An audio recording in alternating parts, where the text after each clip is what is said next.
Those of you who work as language translators/interpreters, or have in the past, what is the most awkward/uncomfortable conversation that you have had to convey?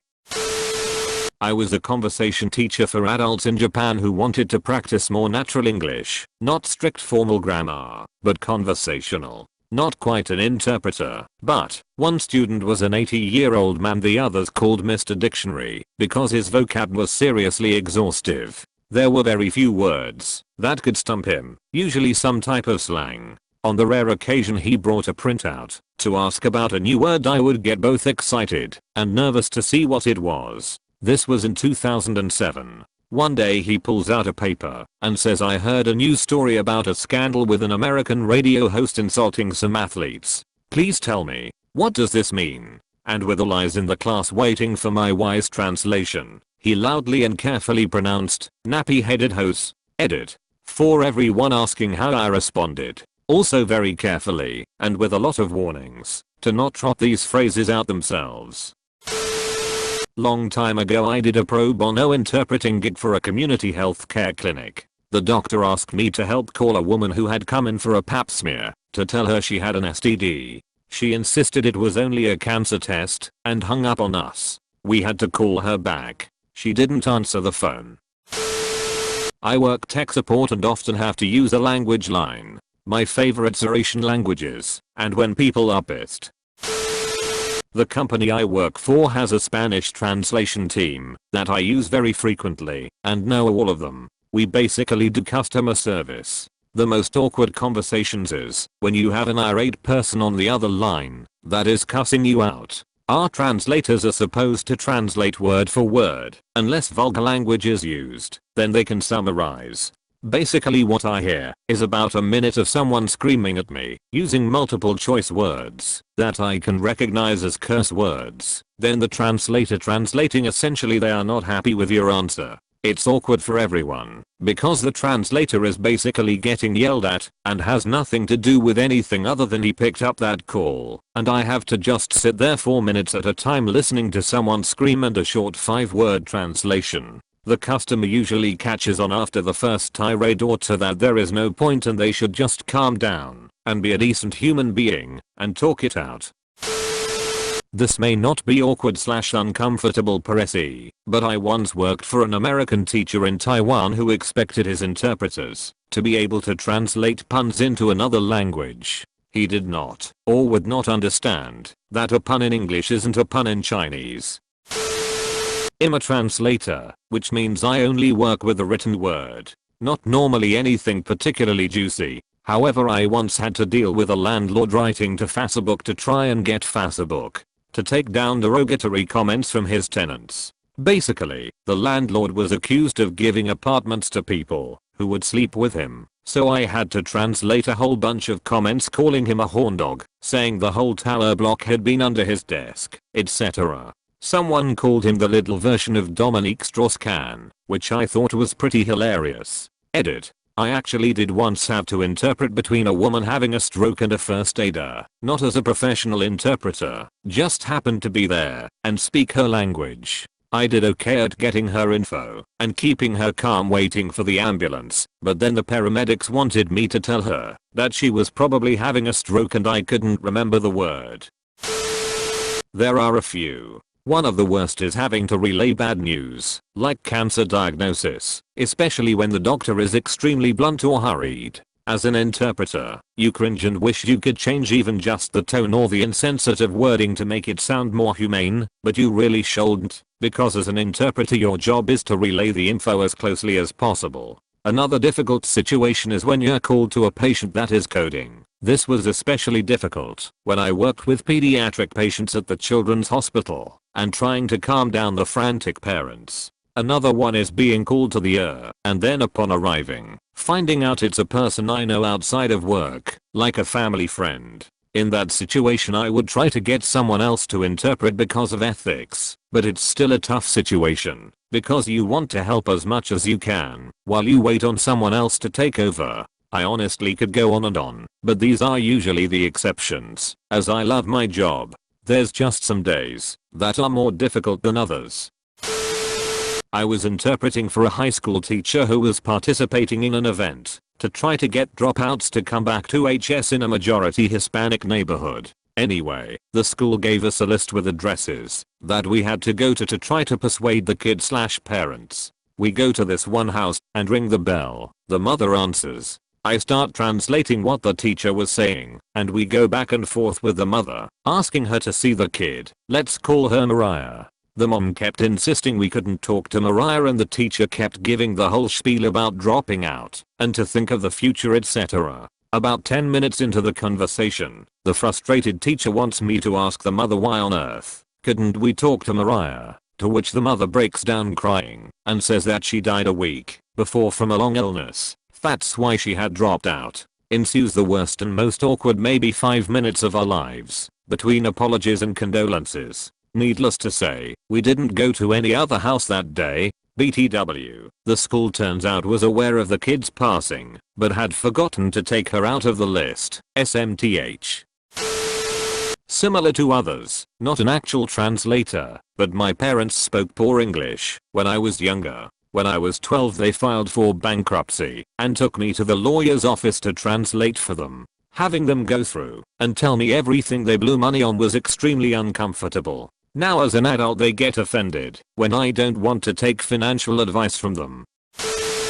I wasn't a translator, but I worked at a place that captioned telephone calls for customers who were hard of hearing. We only heard one side of the phone call, then basically repeated what we heard into our voice recognition software and then corrected it on the fly. Most of the conversation were boring as hell, old people talking to other old people, 50 people in a row calling in to vote for Dancing with the Stars. But ever so rarely you get a good one. Mine was what I'm assuming was a deaf young lady and her boyfriend, because the conversation very quickly turned from how are you doing to I wanted to tie you spread eagle on the bed and lick you all over. This continued for about 15 minutes, but the best part is all the cubicles around you hearing you loudly and very clearly speak, so the voice recognition doesn't F***K up.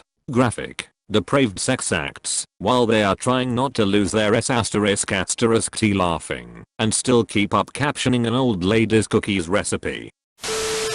My elderly parents spoke English very poorly, and I often translated for them. After my father passed away I took my mother to the Social Security office to take care of paperwork. One of the questions they asked was whether there were any other potential beneficiaries of my father's benefits, such as other children or ex-wives.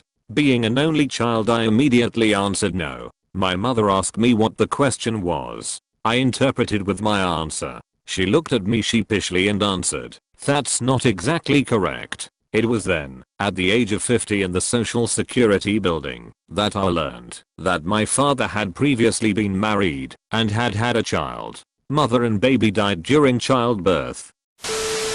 Not me, but a dear friend was a refugee when she came to the US fleeing the Bosnian genocide.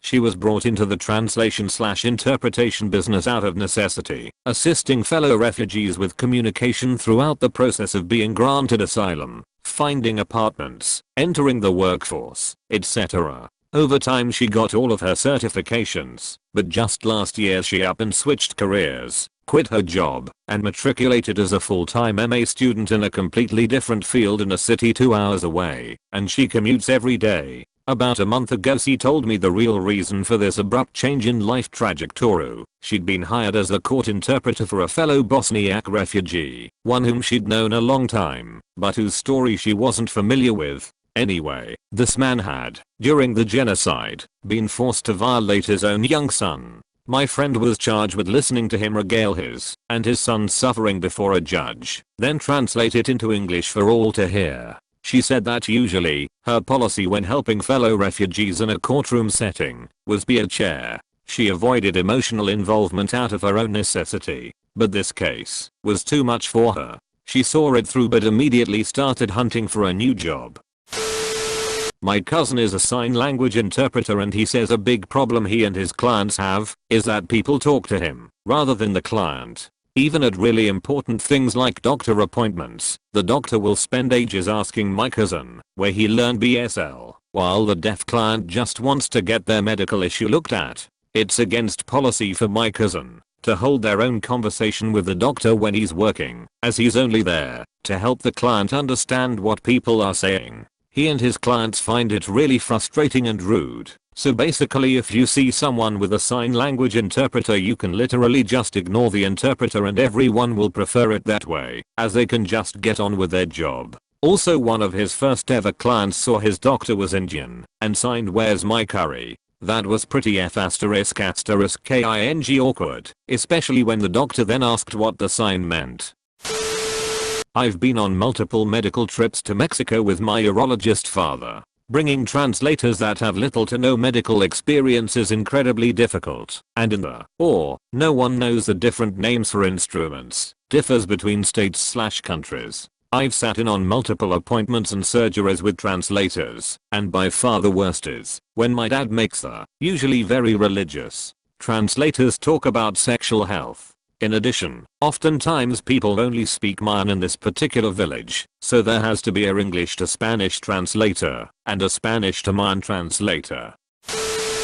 Okay, so my parents are divorced, and my dad is deaf. He's not the brightest fellow, so I sort of manage his medical stuff for him when his parents passed away. Now typically I'd book a sign language interpreter for medical appointments, so I can just take notes and ask questions, but this time I didn't bother. Figured I could just interpret. Now dad had a new girlfriend, and I had the joy of interpreting my father's struggles with erectile dysfunction. See, his new girlfriend, who was 10 years younger, was looking for more frequent performances than dad could muster. So we got in depth about how frequently was appropriate for a man in his late 50s, and then had to discuss the risks of erections going on too long with Viagra. Yeah, I always book an interpreter now, and no, I never did figure out the correct sign for erection. Not an actual translator, but my parents don't speak English, and I used to go with them to doctor appointments to translate. I was 14 and my mom was pregnant. The NP told me to ask them when was the last time they had sex, and then proceeded to tell me to translate sexual positions they could partake in while my mom was pregnant. I didn't want to tell my parents or translate anything, but she kept stressing that it was good for them. I don't think my parents understood me or wanted to understand what I was trying to tell them. I was a Spanish medical translator for a while, and there were some pretty bad ones, but one really stands out above the rest. I followed a nurse into a room where the patient was waiting. Now I know nothing about the patient, I'm only there to translate what the nurse says. So when the nurse says you're pregnant, I gave a huge smile and went Estasembarazada.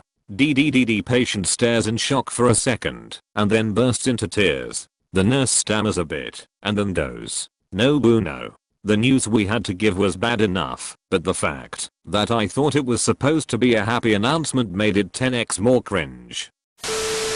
Not a translator, but I use their assistants all the time at the hospital. The worst was telling a family their loved one just died, then having to wait like 10 seconds for the interpreter to say it. Then the family is distraught and crying and asking questions, and you have to slowly interpret everything back and forth. I was interpreting for an elementary age deaf girl. She was having trouble understanding an issue at school and some of the other students started mocking her. I had to interpret their insults to her. I felt absolutely torn apart by that. Not the interpreter, and not deaf, but I attended a comedy performance that had a female interpreter on stage with the comedian. For context, the interpreter was provided by the university, and it was the comedian's first experience being interpreted. He decided to make jokes about the situation, including, at one point, wondering aloud how the word bra would be signed, and watching the interpreter for the answer. She got to the important word, and decided to fingerspell. I was highly amused. Not a translator, but my mom was a dispatcher for a translation agency for a while. Most awkward incident was when she had to explain to a woman why she couldn't get them an ASL translator over the phone. I live in Latvia, Eastern Europe. I was a guide/interpreter for a hockey team from Canada/us. Now, one of the guys decides that he needs his skates sharpened. So we look around the arena we are in, and we find the sharpening station, a small room with an old Russian granddad in it. So he gives him the skates. The old guy gets to work. When he gets them back, He looks them over and goes WTF, what was the guy even doing? So now he insists that he will use the station himself. This hurts the old Russian and he just plain refuses to allow it. So he offers money to the old Rusky. 100 local currency. 200. That would be 1/3 of the guy's monthly salary. Now, here comes the problem for me as an interpreter. There is no way to explain to the old Russian guy, yes, this guy is a millionaire. Yes, he doesn't think this is big money. Yes, that for just using the machine for 10 minutes. Honestly, impossible. I know the words and how to arrange them, but in no way I can do it so that the guy understands. So I got a pissed hockey dude waving his skates around one side and an old Rusky telling him to go sit on a dick. Not paraphrasing here. I couldn't piss anyone off. So, like a masterful pilot I continuously switched from English. Yeah, he is an old Russian fart that knows no better F***k him. Let's find a professional to Russian. Yeah, F***king Americans think they always know better.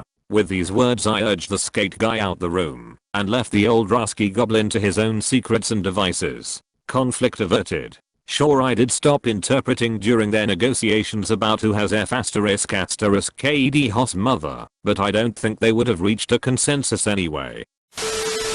I went on a study tour with a group of people from my uni together with folks from a Japanese uni, and when we were all chilling in someone's hotel room one night someone had the bright idea to play truth or dare. As the only one who spoke both English and Japanese, it was my job to translate the question/dares between the languages, and all the Japanese guys wanted to ask the girls were things like what color are your underwear? Do you shave down there?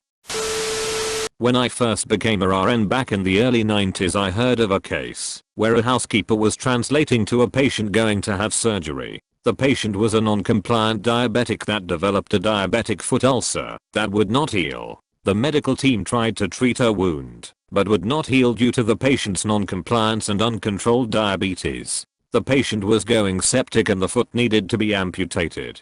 The housekeeper was the one that was translating that her foot needs to be amputated, but did not have the heart to tell that to the patient. She would say that they were just going to cut the ulcer off. The housekeeper could not bring it to herself to actually say that your whole foot was coming off, even though she understood completely what she was translating. Patient signs consent, and foot is amputated. Patient wakes up and freaks out that her foot was amputated. This probably happened in the 80s. Now there are strict guidelines. We can only use global interpreters or hospital interpreters that went to a special class and passed the exam, which was hard for naive speakers of that language. No housekeepers, family members or nursing staff cannot translate for specific surgeries or risky procedures. Different Spanish-speaking countries have vastly different definitions of conchap, pindijo, malando etc. etc. You could be talking about a specific type of bread in one country and lady parts in another.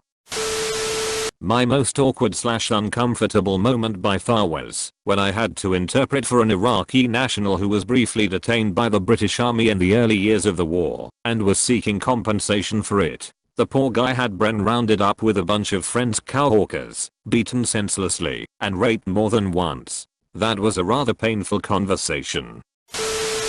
Most uncomfortable for me was interpreting at a mental health facility and a patient walked over to the payphone in the day room, sat down, grabbed the phone, and wrapped it around his neck before pushing his chair out from under himself. Most uncomfortable for other people in the audience was interpreting a sex education curriculum training for teachers. I was in heaven because it's not often I get to use all the sex related signs, but it was funny to see so many adults who were so embarrassed by talking about sex. Also sad that they would be taking that shame/embarrassment back to the classroom. I worked on a pregnancy risk assessment survey, conducting Spanish and English surveys. A 16-year-old girl who only spoke Spanish explained to me how she was raped and got pregnant, and throughout her pregnancy was abused, resulting in her losing the baby. I had to write down everything she said, verbatim, and wasn't allowed to say anything comforting to her despite knowing the feeling of miscarrying as well. Sadly, cases like hers weren't all too rare in the scope of the project. My time has come. I used to work as a corporate personal interpreter for visiting executives. What all the personal means is that my job didn't end with the workday. I would go around with these execs from morning to night, and sometimes through the night, depending on their plans, just interpreting slash translating whatever they needed. This included any leisure activities. And wow, executives visiting Japan sure leap to wanting to find sex as soon as they can. Feed make sure I signed an NDA, and off we would head to a red light district. The most awkward situation I was in was with a drunk exec who wanted to have sex with the hostess of the club we were in. She was not a sex worker. She wasn't interested and was only humoring him. But I had to sit there for something like an hour as he started sweet talking her and then moved on to outright blatantly sexual stuff. As she was dodging this, he was getting more and more angry and belligerent and started directing it at me because she would obviously be falling all over him, a fat sloppy 60-something exec with more of a resemblance to Trump than not. If he had a better interpreter, I should make it up to him by having sex with him instead. And then he decided to call up one of the company directors he had met with earlier in the day to yell at them, through me, about how awful an interpreter I was because they promised him I would make sure he didn't have to worry about any language barriers, but now I wouldn't sleep with him and wouldn't interpret well enough to get the other girl to. There were countless times I had to interpret execs talking dirty to girls and explain that the sex trade rules were no penetration, with them getting upset about it. But they usually didn't try to force me to have sex with them instead, or make me call up the director to tell him I won't. Make sure to like and subscribe for more daily content. Thanks for watching.